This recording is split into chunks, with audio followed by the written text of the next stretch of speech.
Welcome everyone to the first problem solving session for this course, Fundamentals of Semiconductor Devices. So basically what we'll be doing here is I will be giving you some problems, MCQ questions similar to your assignment questions, and you can try to solve them and I will also show you the answers. Then we can discuss any other doubts you have about the course.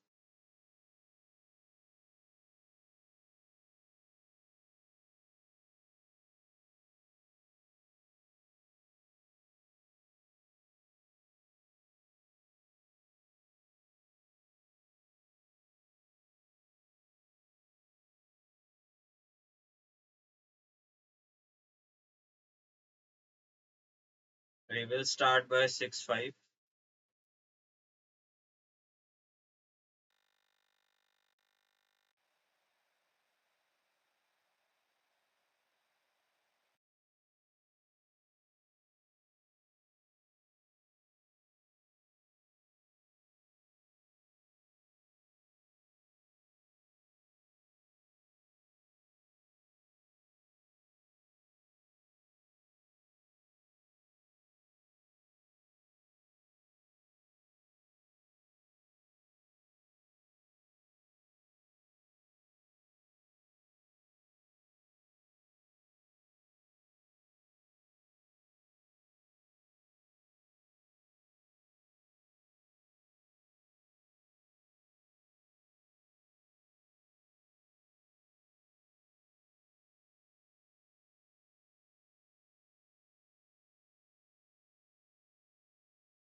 Hello everyone.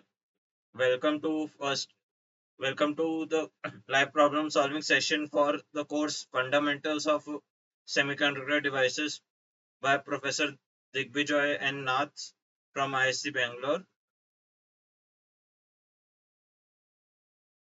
My name is Mayank Goyal and I am a PhD scholar at the Department of Electrical Engineering at IIT Bombay. So this course is being taught by Professor Digvijoy and Nath, who is an associate professor at Center for Nanoscience and Engineering at ISC Bangalore. So the tutorial sessions, which is this session, will happen every Sunday from 6 p.m. to 8 p.m. And the Google Meet link is this.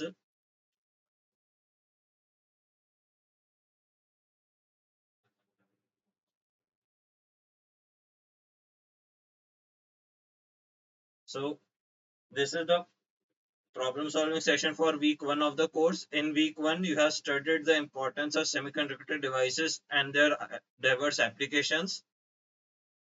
What are introduction to semiconductors? The concepts of energy bands and how energy bands form. What is effective mass of electrons? How to read EK diagram, the concept of hole, the concept of Fermi level, Fermi direct distribution, the basics of doping, that is extrinsic and intrinsic semiconductor, and density of states. So I will start with practice questions. So let's begin with a very simple question. Which material is the most commonly used semiconductor? Gallium arsenide, germanium, silicon, or copper? Anyone wants to answer?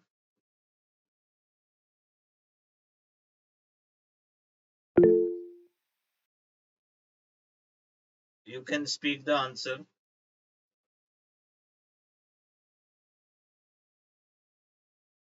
Silicon. Uh, that is correct. Silicon is the most commonly used semiconductor, and it is because it is highly abundant in our Earth. It is in our Earth's crust, in plants, in us everywhere. It's there. It is highly stable at all the from cryogenic to high temperatures, and it is very efficient in the terms that it has a very high mobility. Now, this is a numerical. So, the Moore's law states that the number of transistors per square inch doubles in each generation of an IC. The the number of years between each generation gets updated every few decades. When it was initially proposed, it was 5 years, then it became 2 years. Currently, it's 1.5 years. Now, let's consider an Intel Pentium processor that is based on the 65 nanometer technology. Using Moore's law, the next generation processor would be based on approximately dash nanometer technology. So, I have to figure out what should be the next generation, what should be the length of the transistors in the next generation.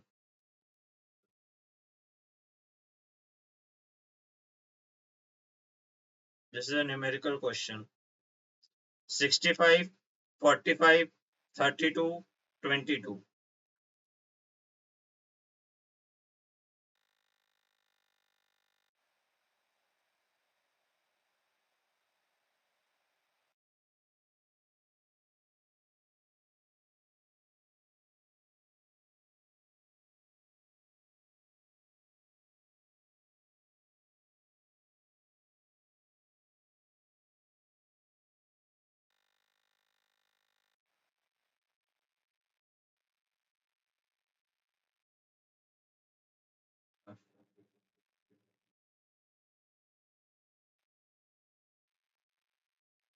The essence of the question is in this part. The number of transistor per square inch is doubling between two generations.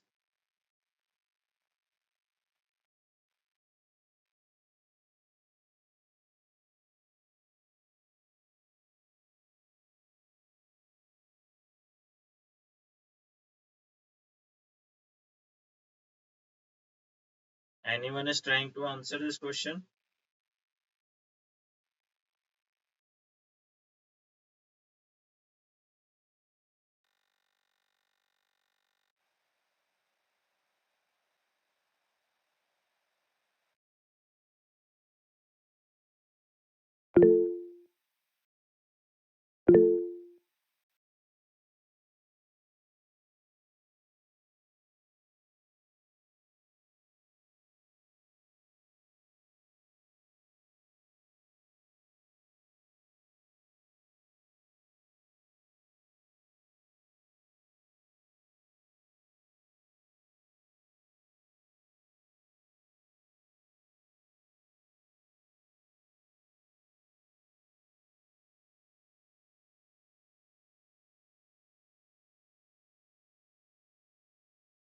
Anyone got the answer?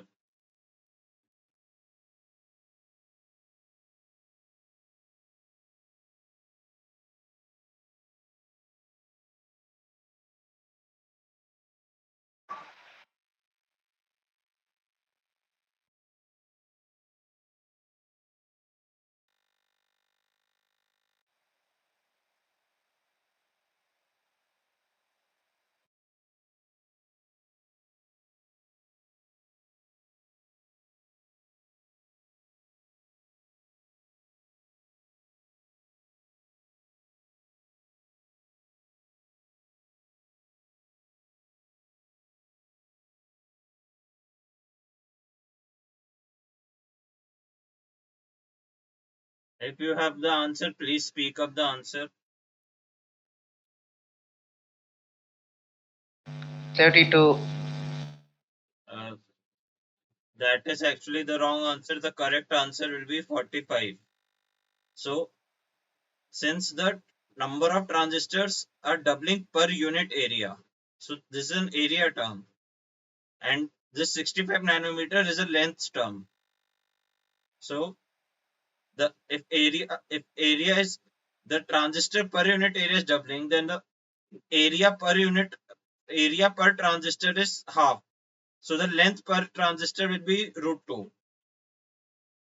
will be reduced by root 2. So if it so the answer would be 65 by root 2, which is approximately 45 nanometer.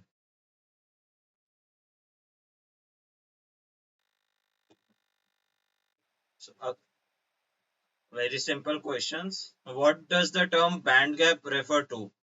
The space between two physical devices, the energy difference between fully filled and empty energy bands, the gap between two semiconducting layers, the distance between atoms in a crystal. Option B. Yes, Option B. that is correct. It will be the energy difference between fully filled and empty energy bands. The band gap refers to the energy difference between the top of the valence band and the bottom of the conduction band. Anyone knows what is the distance between atoms in a crystal called? Lattice Electric constant. constants. That is true. So how does a semiconductor switch operate? It operates only at high temperatures. It allows current to flow in an on state and blocks voltage in an off state.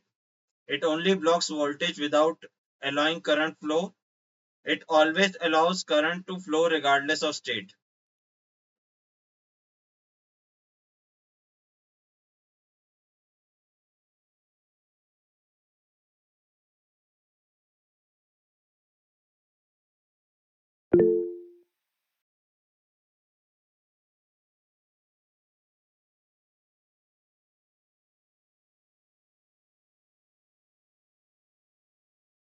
Please speak up if you have the answer.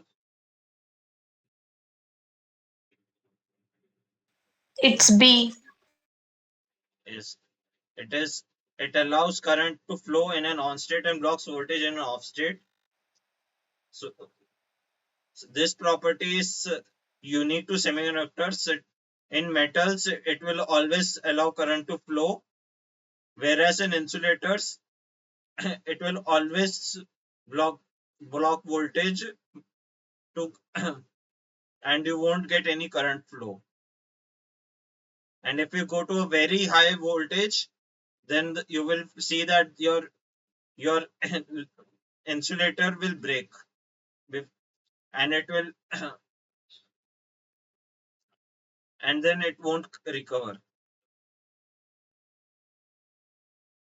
Which of the following is not a practical application of semiconductor devices? Mobile phones, electric vehicles, nuclear power plants, LED lights. Option C. That that is correct. The answer will be nuclear power plants. So mobile phones, electric vehicles, LED lights, they are direct applications of semiconductor devices as they have components such as transistors, diodes, and integrated circuits, which are all made up of semiconductors. So next question. What does the variable k represent in the context of electron energy band structure? Kinetic energy. Momentum, kinetic energy, wavelength, or frequency? Momentum. Momentum. Momentum. Yes, it would be momentum. So the k represents momentum because it is related to the wave nature of the electron. So electron has dual nature, both particle nature and wave nature. So as a wave nature, you have momentum which is given by h bar product of h bar and k.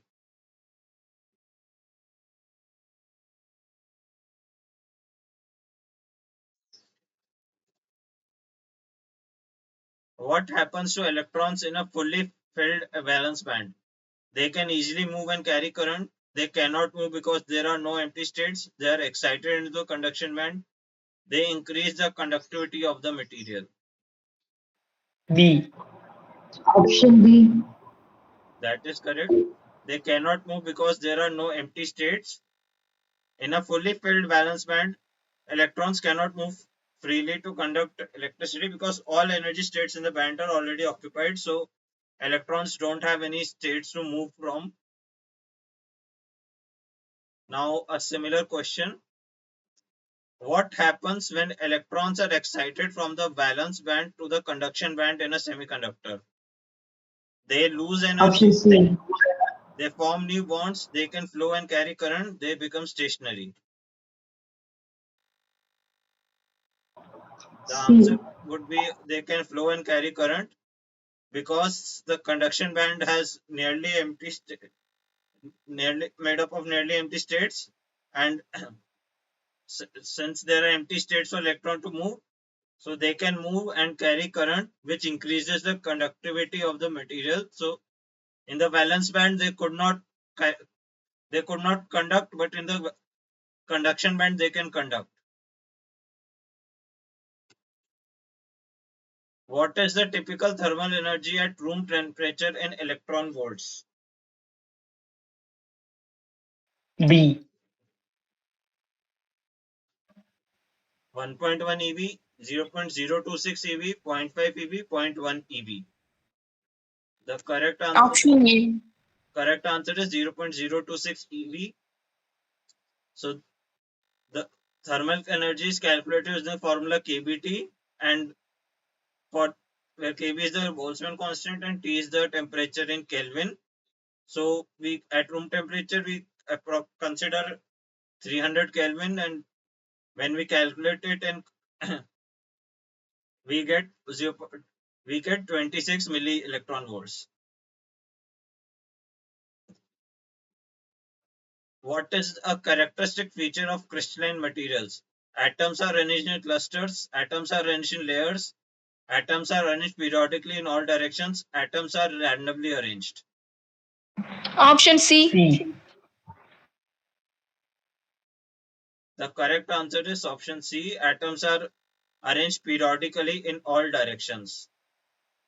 So crystalline materials have atoms arranged periodically in all directions, meaning that the atomic arrangement looks the same no matter where you are looking within the crystal lattice. So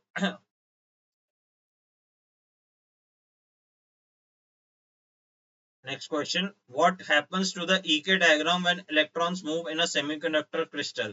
It remains unchanged, it becomes distorted, it becomes linear, it transforms into a circle. It becomes Option B. It becomes distorted. That is correct. It becomes distorted. When electrons move within a semiconductor crystal, the periodic potential created by the arrangement of atoms cause the, causes the EK diagram to deviate from a simple parabolic shape, introducing distortions such as band gaps and curvature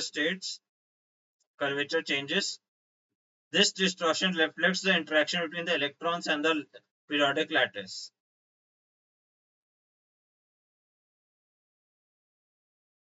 What does the term first Brillouin zone refer to?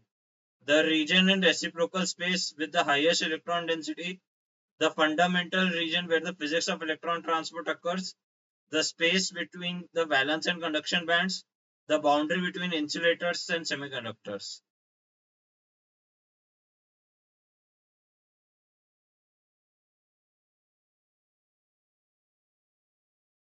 Option B.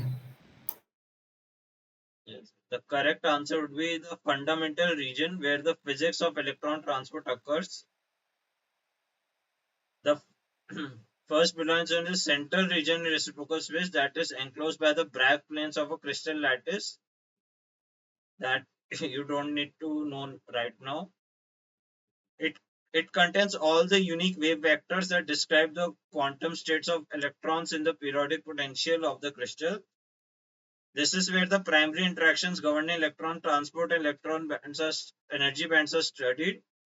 So outside the first Brillouin zone, there are second, third, and fourth, and so on Brillouin zones, but they basically carry the same information as the first Brillouin zone due to the periodicity of the lattice, and hence instead of studying the whole momentum region, you can only study the first Brillouin zone and get the whole picture of the electron transport.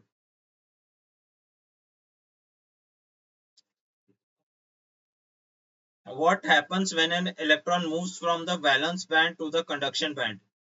A new electron is created. It leaves behind a vacancy known as a hole. The conduction band becomes filled. The valence band is unaffected. Option B. B. That is correct. It leaves behind a vacancy known as a hole. When an electron moves from the valence band to the conduction band, it leaves behind a vacancy in the valence band. This vacancy is referred to as a hole, which behaves like a positive charge carrier. So, if you have studied the effective mass concept, you will know that effective mass is given as double derivative of energy versus K. So, in the valence band, if you take the double derivative, you will get negative mass.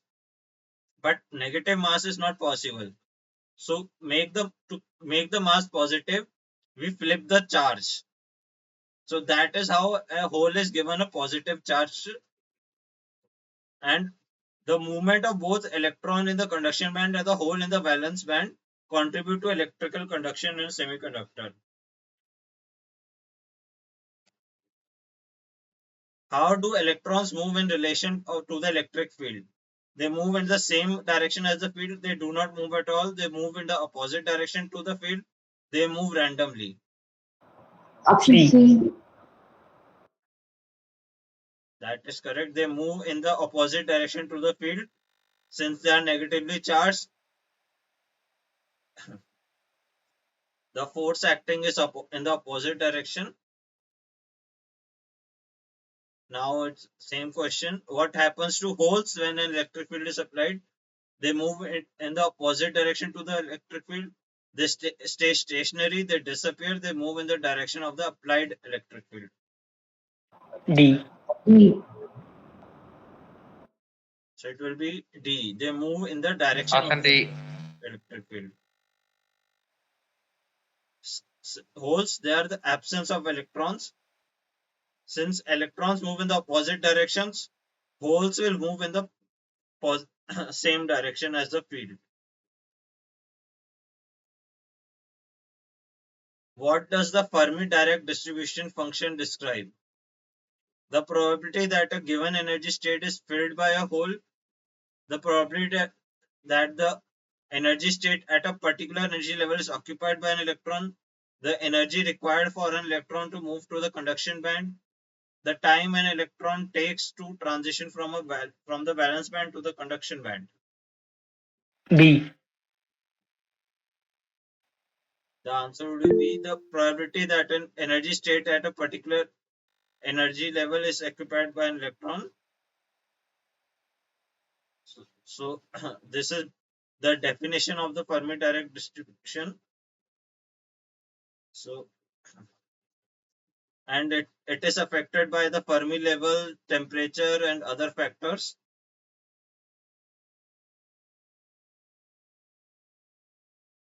In a direct bandgap semiconductor, how are the valence band maximum and conduction band minimum aligned? They occur at the same momentum, allowing efficient electron transitions. They occur at different temperatures, requiring thermal excitation. The valence band maximum is higher energy than the conduction band minimum. They occur at different momentum values, reducing efficiency. Option A. D. D. The answer is option A. They occur at the same momentum. So Since since in direct bandgap semiconductors, the maximum energy of valence band and the minimum energy of conduction band occur at the same momentum. This allows efficient electron transitions since the momentum is conserved going from valence band to conduction band, and thus they are favorable in light emission applications. Similar question: why is it difficult for indirect bandgap semiconductors like silicon to emit light? They do not have sufficient energy. They require a change in momentum for electron transitions. They do not possess electrons. They emit light too efficiently. D. The answer would be B. They require a change in momentum for electron transitions. In indirect bandgap semiconductors like silicon, the valence band maximum and the conduction band minimum do not occur at the same momentum value. So, to transition for an electron to transition from the valence band to the conduction band, it requires a change in momentum.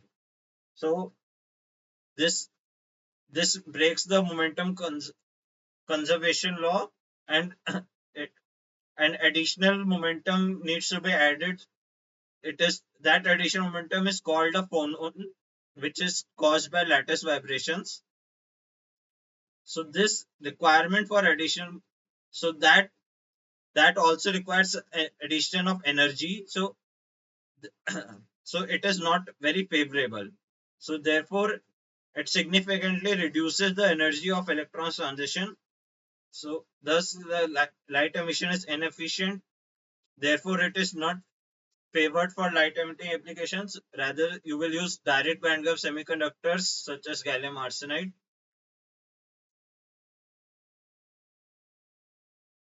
What does the density of states represent?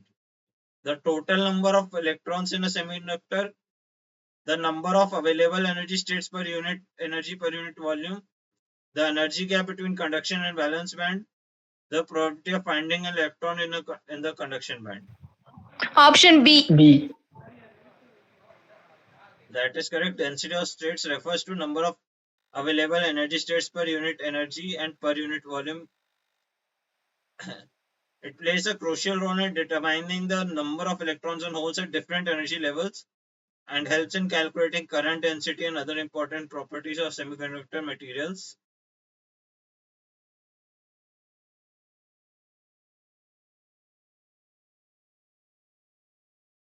Which of the following is true for intrinsic semiconductors? The number of electrons is greater than the number of holes. The number of electrons equals the number of holes. The Fermi level is at the bottom of the conduction band. The Fermi level is at the top of the valence band.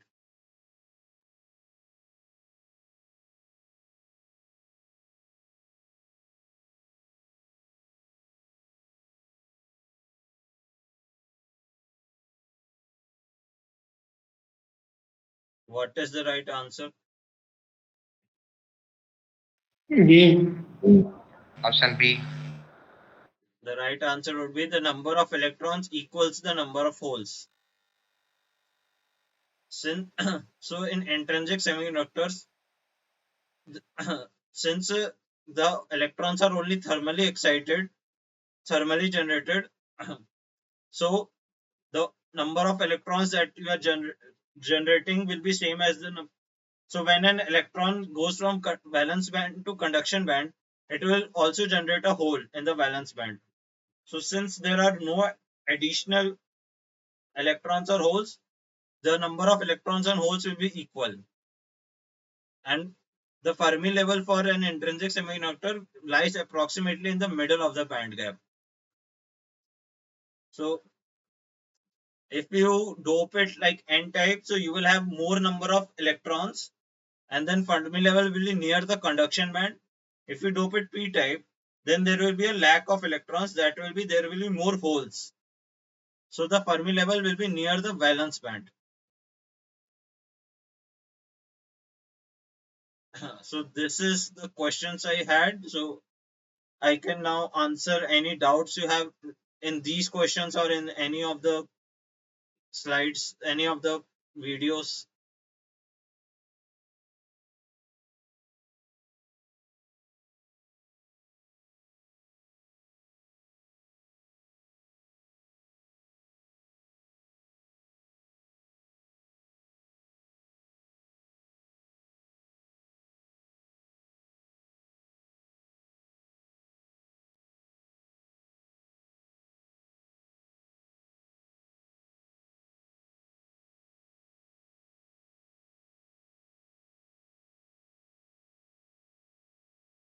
So the slides for this session will be uploaded on a Google Drive, and the this recording will be uploaded on YouTube, and the links to the Google folder, Drive folder, and the YouTube will be video will be provided to you in the NPTEL portal.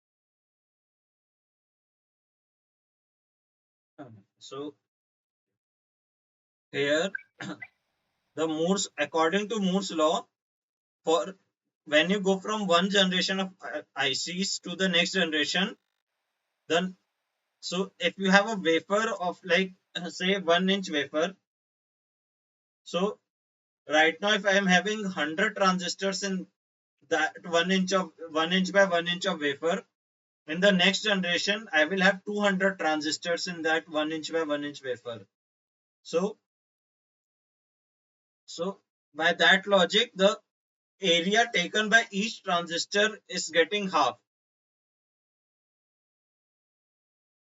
That you can just do by that you can just do 1 inch square by 100 or 1 inch square by 200.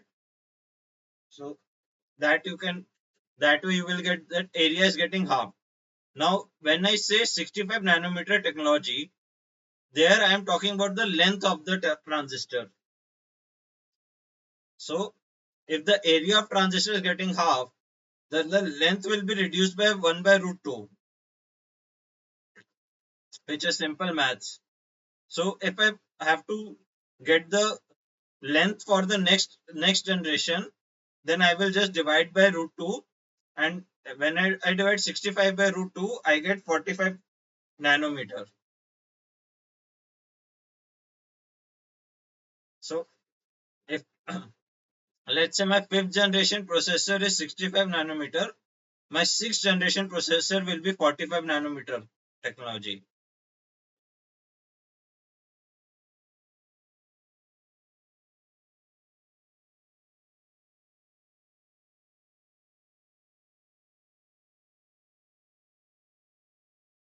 So why we are dividing by root 2? Because we are talking about length here, but Moore's law is telling us that the area of one single transistor is getting half, and this 65 nanometer is the length of the is based on the length of the transistor. So to reduce the to reduce area by half, I have to reduce length by root 2 if I am assuming a square pattern.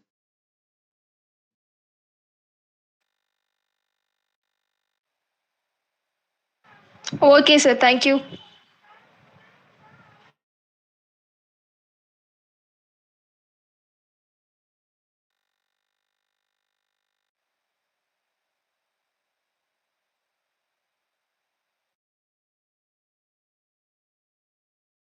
If you have doubts in any part of the videos, we can discuss that also.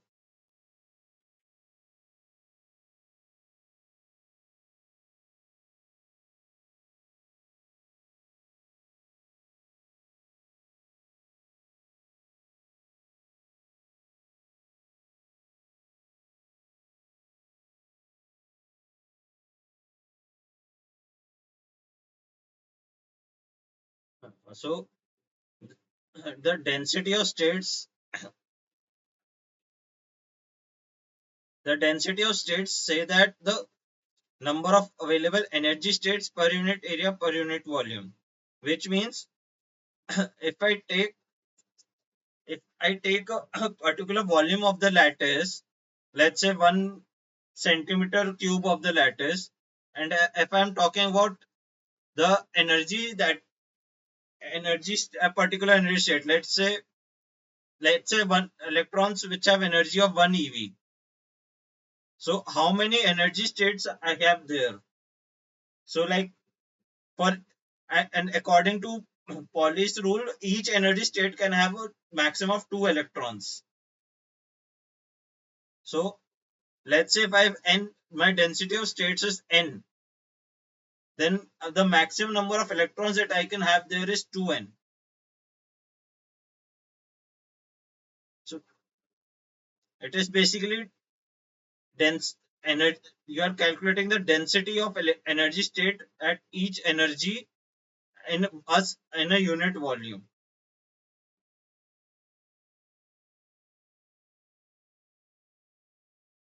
So that you have an idea of how many electrons can be at that in that, it gives you an idea of electron density.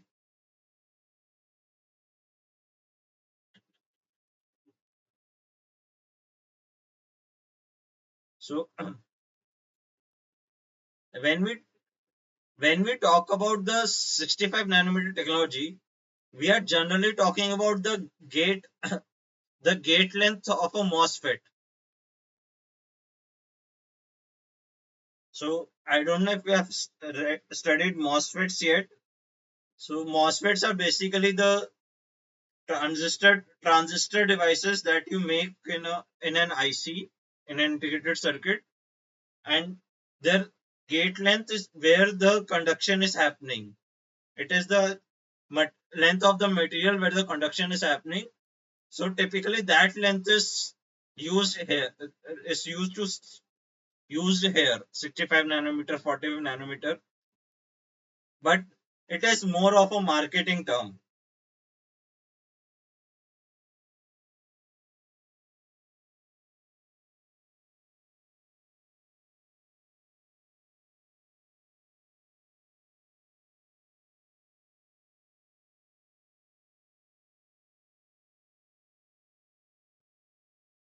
So the so when you make the EK diagram for an electron in a periodic lattice, you will see that at at 2 pi by 2, if I my lattice constant is, let's say, L, then after 2 pi by L you will see that my energy diagram is repeating.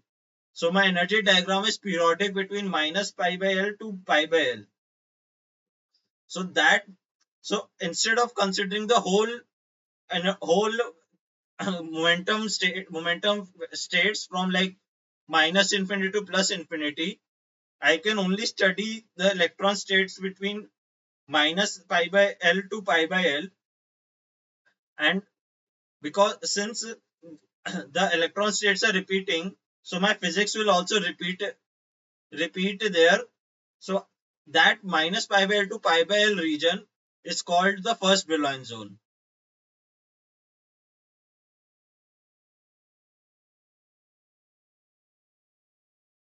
Uh, Sorry, but I am not allowed to discuss assignment questions that you have to solve yourself.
the the Brillouin zones are given by the crystal symmetry. So your if your crystal is symmetric between lattice constants. So I so if you have heard the concept of primitive unit cell.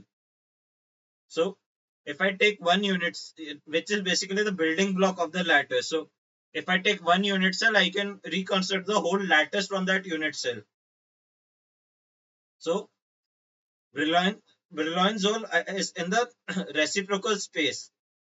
So it's basically, since your the period of a lattice is L, so the period of your momentum space, reciprocal space, is 2 pi by L.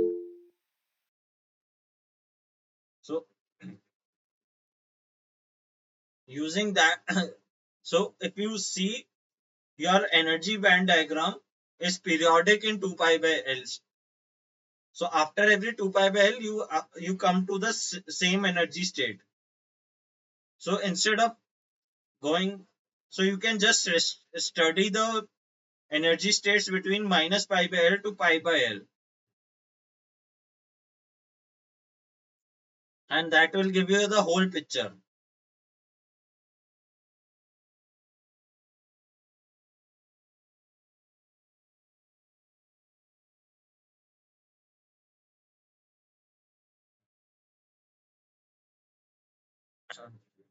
So the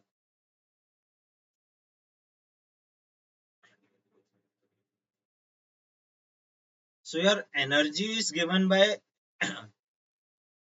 h bar square k square by 2m. So when you double derivative energy versus k, you are left with your just your mass value. So from your curvature of the band, curvature of your energy band, you can calculate what is the effective mass at that particular energy state.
So this is basically a numerical question.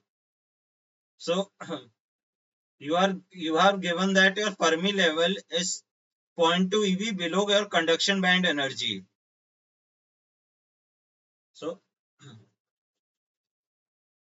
so it is so it's not in the, let's say it's not in the mid gap. Your So basically it's an n-type semiconductor. So now you have to determine the probability of a state being occupied by an electron at conduction band energy. So this is so basically you have to calculate the probability of state that is zero point 0.2 eV above your Fermi level, which you can use, which you can do using your Fermi Dirac formula, the probability of states formula for in Fermi Dirac statistics that you can use here.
If if you want to leave, you can leave.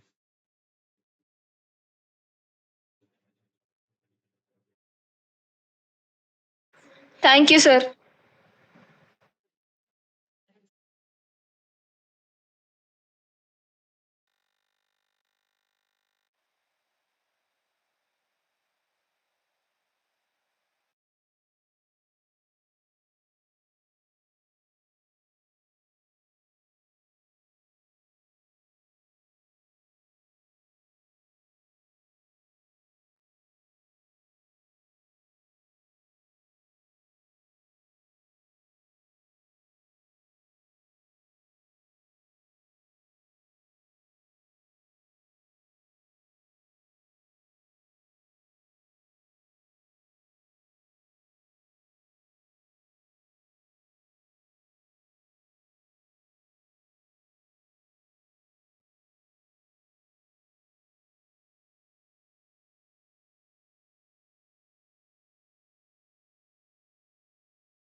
Yes.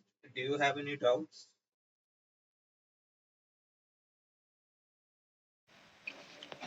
Sir, can you please send the notes of your of this year lecture?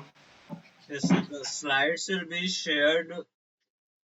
You will in your NPTEL portal. You will receive a link to a Excel sheet. That Excel sheet will have the link to the slides and the this YouTube upload of this recording and for all the other sessions as well.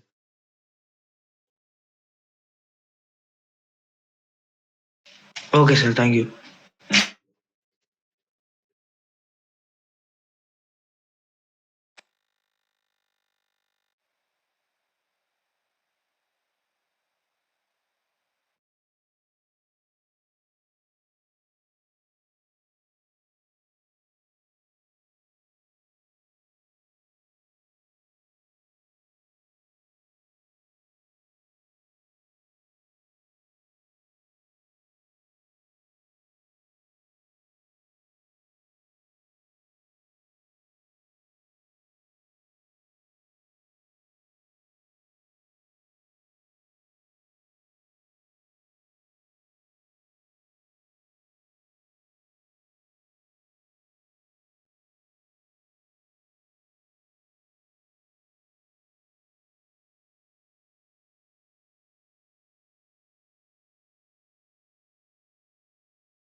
Uh, yes, you have a doubt.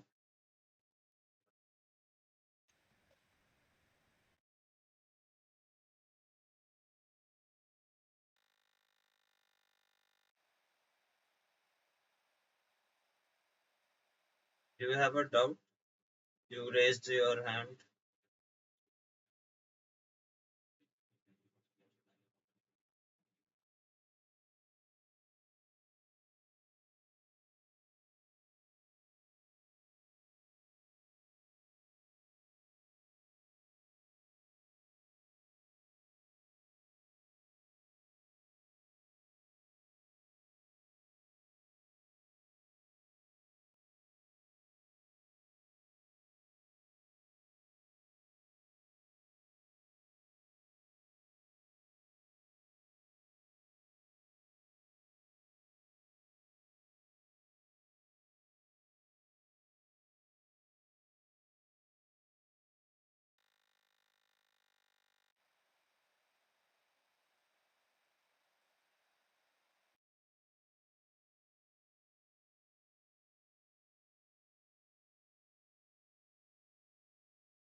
So the assignments that will be uploaded on the NPTEL portal will be MCQ type only, and the format of the exam should be shared with you.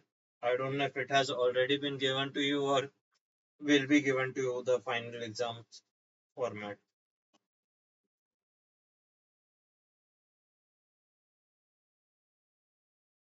So if you joined late, we were discussing some practice questions from the videos, based on the videos, practice questions. So the the slides and the recording for this meeting will be shared to you through the NPTEL portal. It will be uploaded to Google folder and YouTube, so you can refer to that later. Or if you have any doubts, you can ask.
So,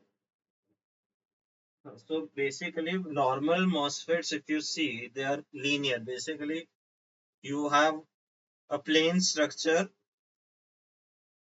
and your source drain is on your left and right, and your gate is on the top. That is a normal FinFET structure, a normal MOSFET structure. But as you so so to reduce the size of the transistor, you have to reduce the size of this channel between source and drain, and so to, and then you have to reduce the thickness of your gate oxide. So there's a limit to how much you can reduce, because beyond that point it doesn't work as a transistor. You will see a huge amount of leakage. So they so they are trying to do different architectures such as FinFET, where your channel is like a fork. It's like a fork. So you have so you your channel area becomes more vertically aligned. So so when your MOSFETs are planar, till that time this tech, 5 10 nanometer, 20 nanometer, 40 nanometer technology term made sense. So now, since they are vertical, the surface area is becoming more in vertical direction and lesser in the horizontal direction. So now these technology terms are becoming more just of marketing terms, like 3 nanometer, 4 nanometer. So FinFETs are what is currently being used, and the next architecture that will be used is gate all around, where your gate is all around your channel, which further increases your surface area, and you can stack multiple such gates one over another. So there the size so the size of one transistor is actually not just the gate. There's your source drain, and there's then your distance between two transistors also, which is called isolation between transistors, trench isolation. So your net transistor is not that small, in like 10 nanometers. That will still be like in, if not micron, then you can say like 100 nanometer or something. That will be your size of a whole transistor. But usually we only talk about the size of the channel or the gate. So the more the channel area would be, the more you will have your transistor behavior. But you also want to reduce the amount you are taking up on a wafer. So that is why you are going to FinFETs and gate all around transistors.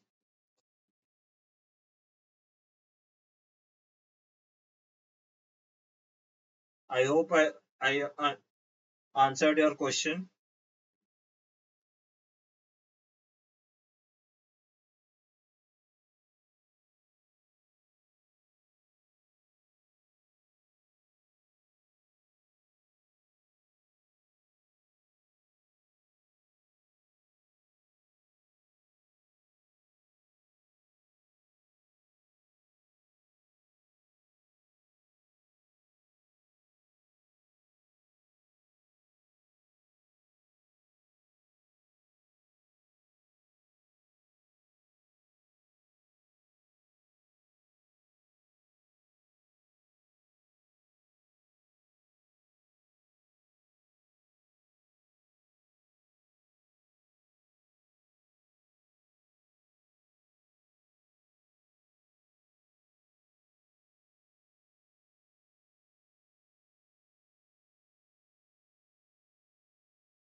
Hello, sir.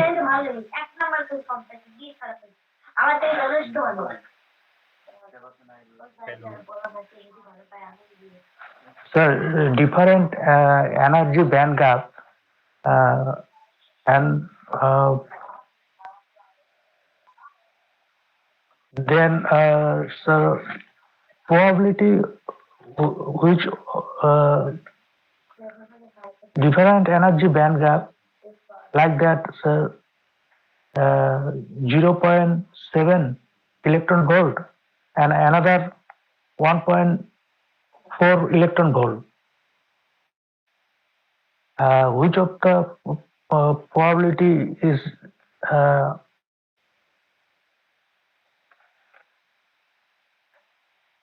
generation as temperature is same, sir? So, so the band gaps are like zero point 0.7 electron volt and 1.4 electron volt, you are saying. Yes, sir. And you want to know which will have more probability of having electrons in conduction band. Uh, yes, sir. At the same temperature. So if you see by Fermi-Dirac formula, you will get that zero point 0.7 electron volt will have more electrons in the conduction band at room temperature, because the band gap is less, so there will be more higher probability states in at zero point 0.7 eV rather than 1.4 eV.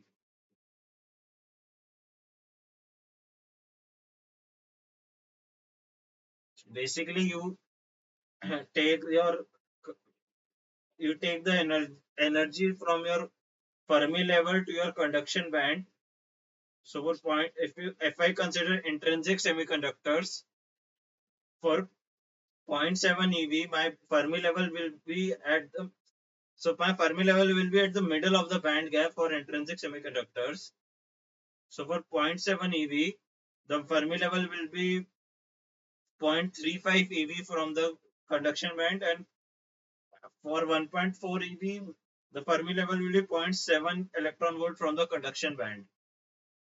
So now you put 0.35 eV and 0.75 eV in the Fermi probability formula, you will get the probability for 0.35 eV is higher.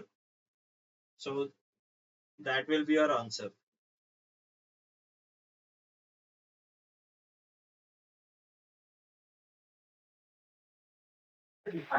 Yes, sir.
Sir, how to get different probability at different band gap energy like that 0.7 electron volt and 1.4 electron volt respectively. So that you use your Fermi-Dirac formula for finding the probability of electrons.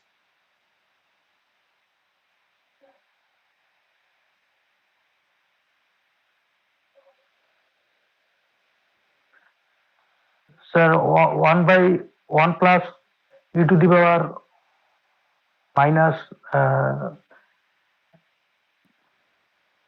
kg by kt. Yes, it is like one divided by e raised to power e minus ef by kt plus 1. That is your Fermi-Dirac distribution formula. And sir, probability, sir. Yeah, so this gives you the probability.